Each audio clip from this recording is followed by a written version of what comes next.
من رفتن نیم، من تازه آمده خانم میگم با اصلا اینجا ای دست کسیفتو بکش جنگلی با من شوخی نکردم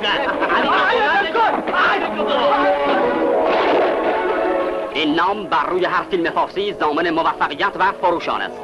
سیامک یاسمی پس از قهرمانان یکی دیگر از ارزنده ترین شاهکارهای سینمایی خود را به شما تقدیم می کند. گنج قارون.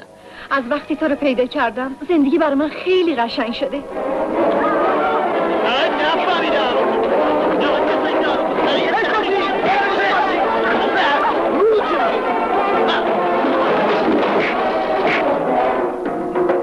دنیا محل گذره فکرشو کم کن میگذره با مردمون. گنج قارون. به من چه آقا؟ من پسر قارون از کجا پیدا کنم؟ پسر قارون؟ پسر قارون؟ پسر قارون؟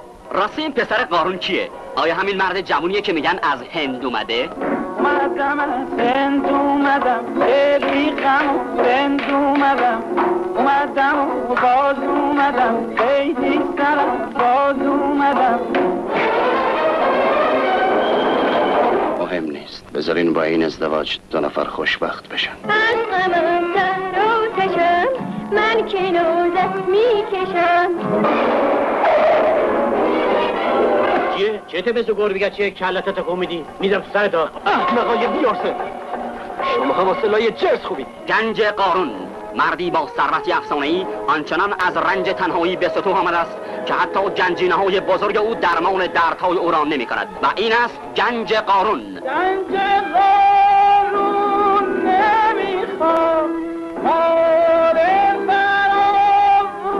و این فریاد مردی است که سعادت و نیکبختی را در لقمه نان و گلیم پاره می‌داند و همه او را به نام علی بیغم می‌شناسند. همه به من علی بیغم میگن اما خبر اون تای دلم ندارن که یه دنیا غم توش.